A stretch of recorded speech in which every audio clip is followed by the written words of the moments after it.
Hello, and welcome to this edition of People in Transition. I'm your host, Bob Gerst. I've been hiring and mentoring executives, frontline employees, and job seekers for nearly 40 years through a host of transitions, some difficult, but most very good. This experience has given me a bird's eye view on a variety of trends, economies, industry disruptors, and transitions, big and small. It also brought me into contact with the thought leaders and decision makers you need to meet. Imagine knowing exactly what to do next and how to know it's time to make your big job change. We all know transitions can be scary, but it doesn't have to be. And it's even fun when you have actionable strategies and proven tactics to achieve the future you want. We'll share with you the tools and skills that can take your dreams to your next great job. So if change is on your horizon, you won't want to miss this discussion. Also, please subscribe to this podcast so you won't miss any future episodes.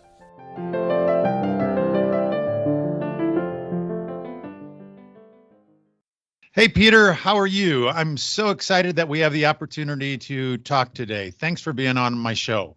Great. Thank you. I hope you're well as well. And thank you so much for having me on your show.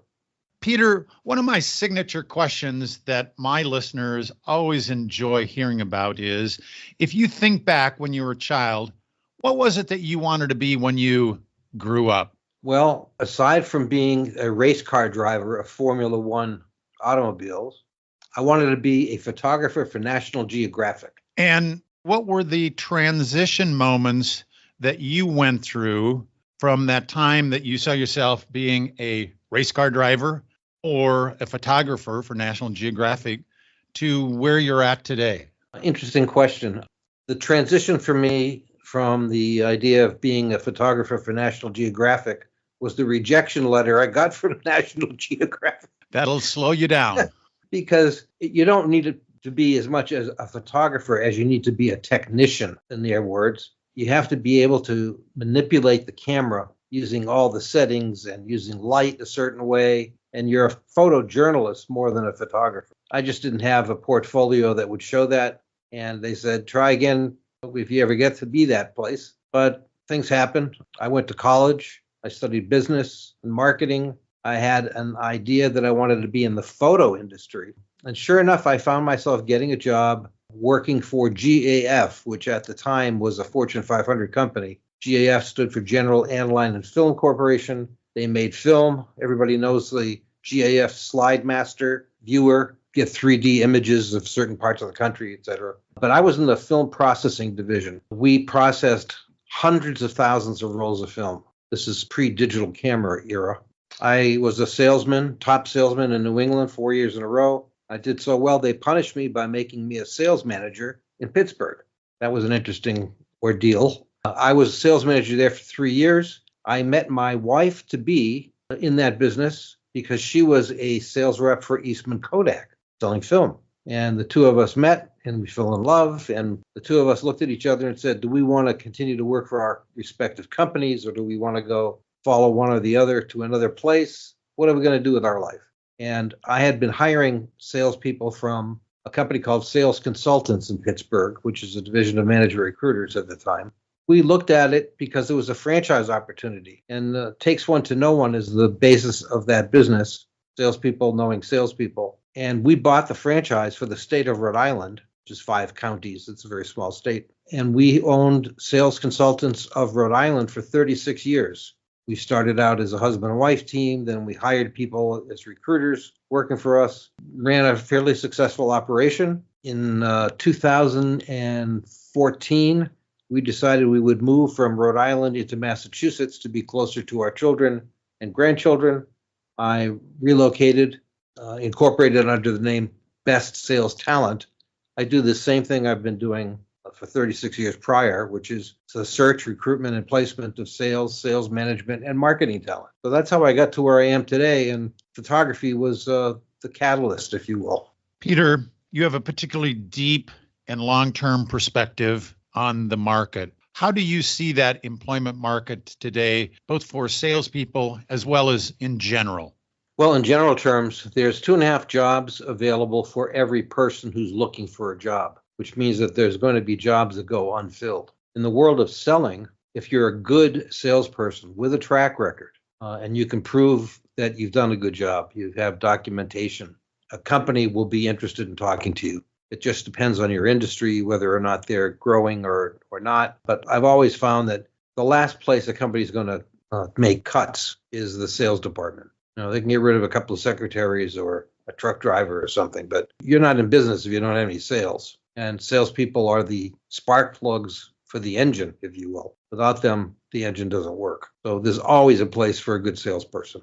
Peter, what does it mean you need to take charge of your career? What does that mean to you? As I probably will discuss during this conversation, the taking charge means being proactive.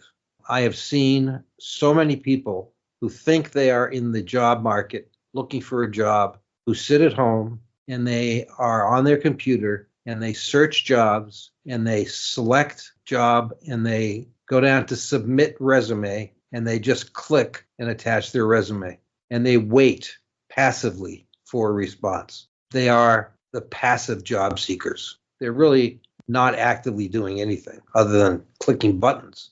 A proactive person will be doing more than answering job ads. They'll be creating jobs for themselves by contacting the right hiring manager and giving them a reason to talk to them, that there's value in what they can offer. That's proactive.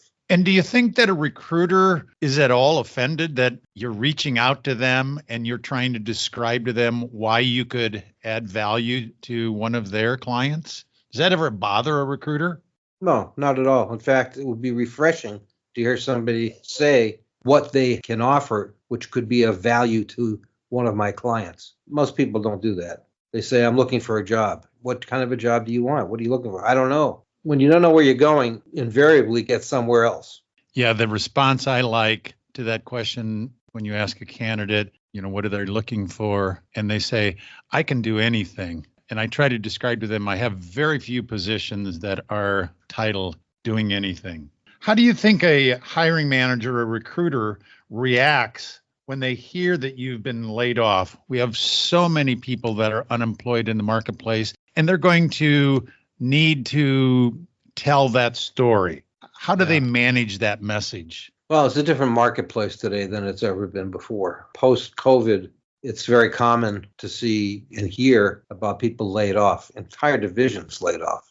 I've got a daughter who works for a major Fortune 100 company, and they just got rid of 5,000 people. Those people are out on the market looking for work, and they have to admit the fact that, they were laid off. But that doesn't mean that you're not of value.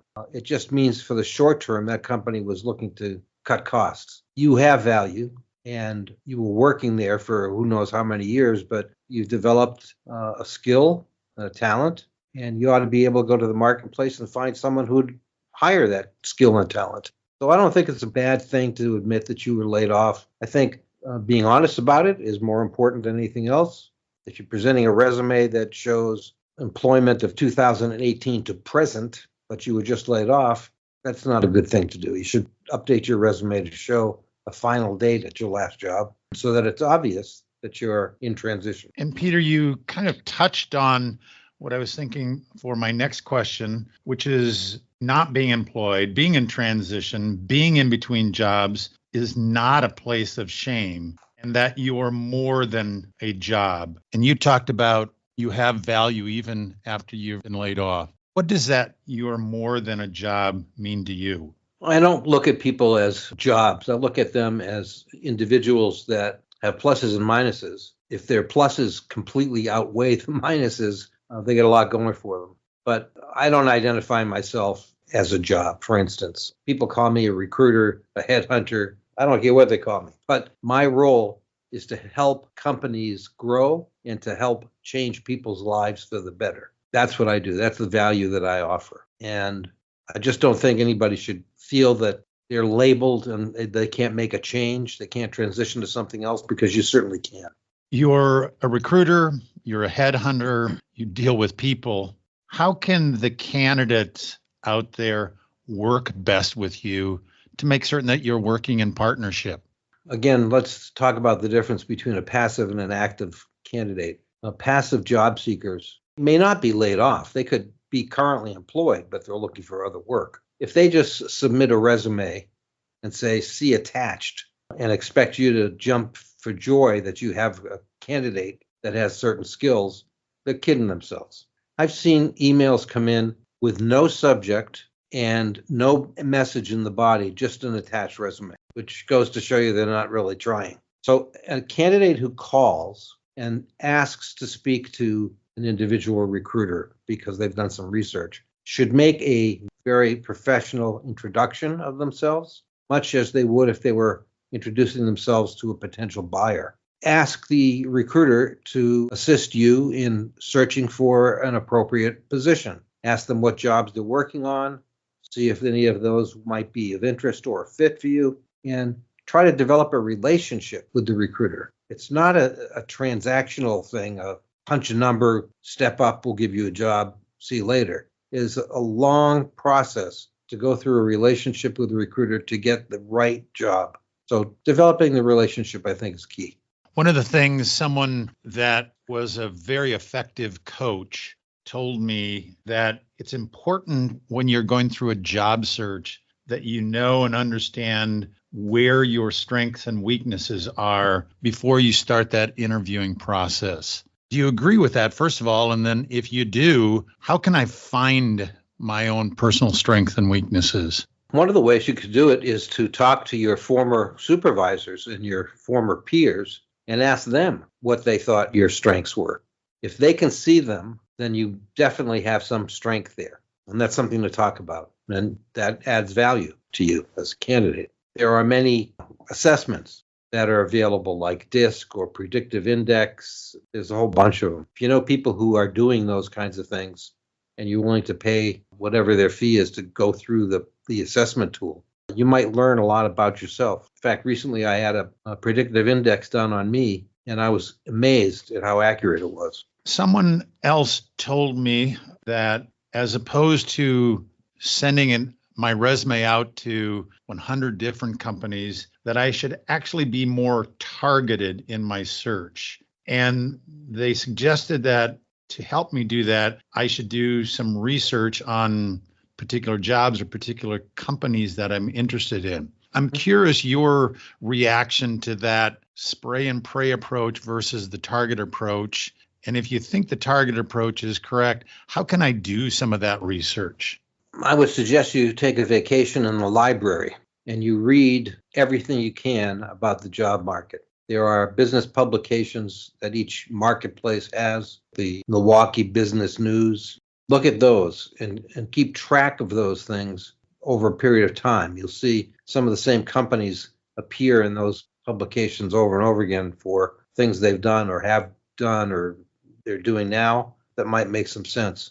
You could use the Thomas Register. It's a directory of companies. You can look at who's who. There are directories of manufacturers that are available through the Chamber of Commerce. There are lots of directories. But I think what you need to do is identify an industry that you have interest in. And then within that industry, what kind of companies? What are the specific products or services that they're offering? And then you zero down to, let's say, 12 to 20 companies that you do research on. You find out what their history is, what their challenges are, what their growth patterns are, who the people are that work there. If you want to get a feel for how people dress at a job, which is becoming less and less important lately, you could park your car right outside of the company, see if we're walking in there in suits or casual clothing so that you get a feel for the environment there. You could always talk to somebody who works at the company you have interest in and ask them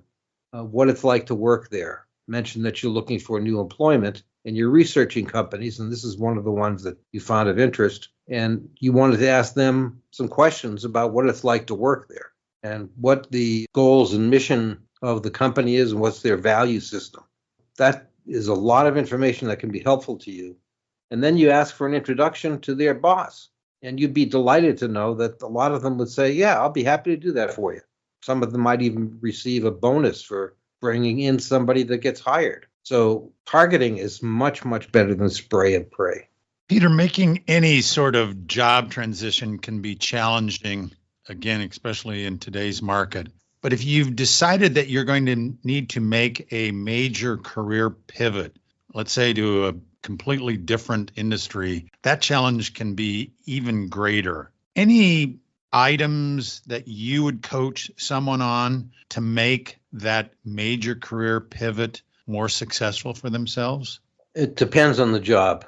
What you would have to identify is what are the problems that are going on at that company or in the industry? What are the challenges they're up against? And how does your skill set work with those challenges and opportunities? Are you someone who's proven that you can overcome challenges, overcome difficulties? And if you got those types of skills, then, and certainly other skills, then you're really working on your skill set rather than your background and experience to make a transition. I've seen people who've never been in sales get into sales, and I've seen people who've been in sales get out of sales. It just depends on the company and the job that you have in question. Peter, in today's market, the use of LinkedIn and other social media tools has really had an impact in terms of candidates finding their next great job. How do you coach your candidates in terms of using those tools most effectively so that they can find their next job? Well, one of the things that I have them do is identify the person who's going to be interviewing them, or the president or vice president, whomever at the company, and do a search on their profile. Look up their profile on LinkedIn, see if they have a profile on Facebook or Twitter, which is now X. You can find out a lot about people that way. Sometimes you can see that a particular executive has a hobby of fishing if you look on his Facebook page. And if that's the case and you like the fish, you may have something in common to talk about. But LinkedIn is very, very powerful through direct messaging, through getting their email addresses off their contact at the top of the page in their profile, in reading publications that they have written articles in, any kind of posting activity that they've done. You can see whether or not they're talking about successes in their industry, challenges in the industry, how they're handling them. You can learn a lot about somebody in their business through LinkedIn. So I would definitely recommend using that. The other social media, not so much on looking for a job, but there are plenty of groups within Facebook, for instance, that are particularly slanted towards an industry or business. And you could join that group, and people in that group know other employers or might know there's an opening at their employer, and they would make an introduction for you. So it's about networking. The more contacts you have and the more people you ask for help, they'll offer it. And you'll be surprised how many people will introduce you to other companies. Peter, not that you're getting any royalty, but I'm curious if you believe in the utilization of LinkedIn, that it's worth getting the premium subscription. I know that there's the Sales Navigator. I think that costs something extra as well. Are these extras worthwhile? Well, for me, they are in my business, but you can get a premium account and then add Sales Navigator, and it's $106 a month, and you can stop at any time. So if you want to invest $200-300 in your job search, that's a good place to do it. And then you could just cancel your Sales Navigator. You go back to premium, which I think it's like $70 a month. Most professionals have a profile on LinkedIn and they stay connected to it. That's always running in the background when they have a computer. Let's shift gears for just a moment here. And let's say that you have secured an interview, celebrate in terms of that. And oftentimes the first interview is through a telephone or a Zoom or something of that nature, but sometimes they can be in person as well. How do you coach candidates to ensure that they are as successful in those interviews as what they possibly can be? The way I do it is a little different than most recruiters do. I ask the employer prior to any interviews, what are the 10 or 12 most important things that they need to see relative to a candidate's skills, talents, or background or experience that they think they're absolutely essential for the job that they want to fill. And if they saw that a person had all 10 of those things or all 12 of those things, that they would say to themselves, that person is qualified for my job. And I turn those things that they are looking for into questions. And then when I talk to a candidate, I interview them using those questions, and I record that. They're aware it's being recorded. And when it comes time to present the candidate to the employer, I give them the recording of all of those answers. So the employer is listening, seeing a candidate because it's a Zoom recording. They get a feel for the person and they see how they're answering the questions, and they can determine whether they feel that person is the right fit for them. So what I do with the candidates is prep them to understand these are the kinds of things that are important to the employer, and those are the things that you have to work on stressing during your interview. If you find out what their uniqueness is, what their challenges are, what their problems might be, you could address those and discuss with the employer how you feel you can make a contribution to their company and add value. And also, I teach them how to have professional interviewing comportment, head and shoulders better than the other candidates that apply for the job. How do you tell them to keep their energy level high during those Zoom or telephone interviews? It's different than when you're in person. You can oftentimes feed off of that other individual, but on that Zoom or telephone, different than that. Any tips, techniques that you suggest? Sit up straight, have all your distractions put away, and speak consistently loudly. I don't mean yelling, but loud so that your voice projects. Be a truthful person, be yourself. Peter, candidates are oftentimes asked that dreaded question from a hiring manager: why should we hire you? How should they respond to that one? Well, you've got to be able to give them the 1, 2, 3 punch, so to speak. Identify the problem, talk about the solution that you can offer, and close. And the close is asking for the job. If you don't ask for a job, the one you're interviewing for with the employer, they won't find you of interest. You really have to go for the job. One of the best closes I've heard is, like what I see in here, I'd very much like to have this job. I'm in a position to accept an offer if you're in a position to extend one, and then shut up. You find out whether or not they're interested in you. If they are, they'll say, well, we might be interested in an offer, but we want to go one more interview, or we have somebody else to see. And you say, that's okay. I just wanted you to know that that's where I'm at. I'm committed to this idea of going to work for you, and I'd like to make it happen as quickly as possible. Peter, the job search process is draining, is a roller coaster on your emotion, is something that most of us don't have really much in the way of skill sets in. How do you coach your clients in terms of keeping that emotion in check and remaining positive during the journey? I don't know that I coach them on keeping their emotion in check. I coach them on going after the job. Certainly, we don't want them to step on toes, and we don't want to have them say things that are going to blow up the interview.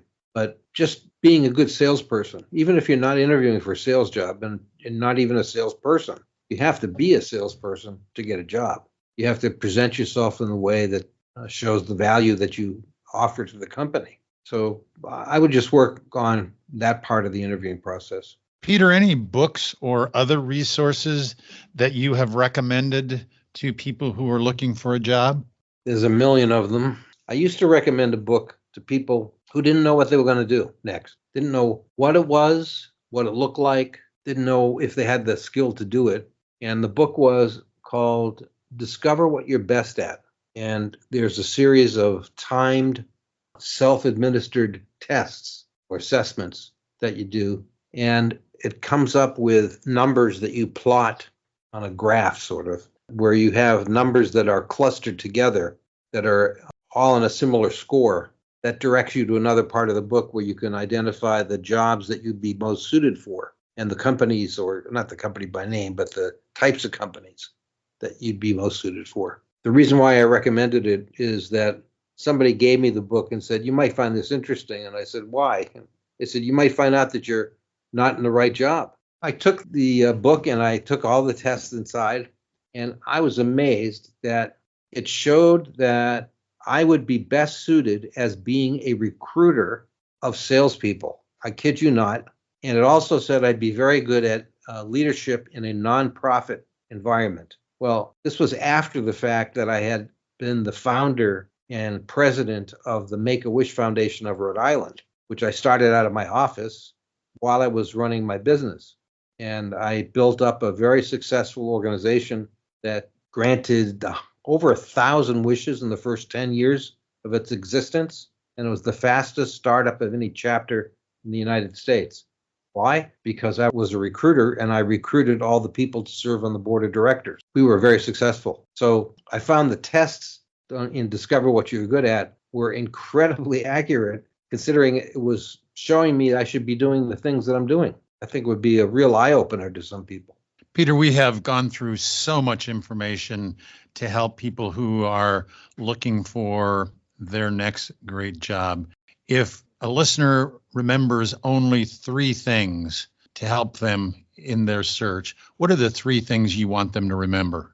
Be a active rather than a passive candidate looking for a job. Develop a relationship with a recruiter, which could lead to an introduction to an outstanding opportunity.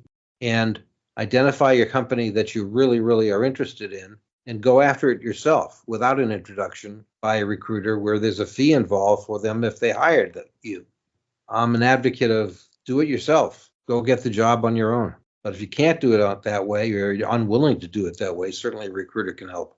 Peter, your many years of experience helping candidates, helping companies get together and make a significant partnership. All your ideas are just so invaluable to our listeners. And I want to thank you for sharing your thoughts and helping guide them along the way. Thanks, Peter. Thanks very much, Bob. I enjoyed it.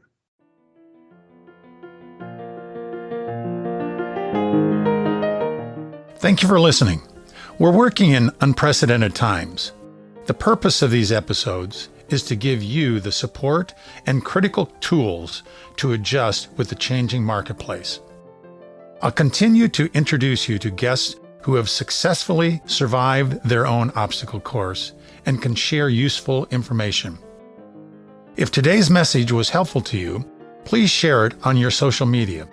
Your review and rating helps get this to more people. Also, if you have questions or podcast ideas for future conversations, reach out to me on LinkedIn. Change is constant. The more prepared you are for it, the better and easier the change will occur. Thank you again. This is your host, Bob Gerst. See you at our next episode.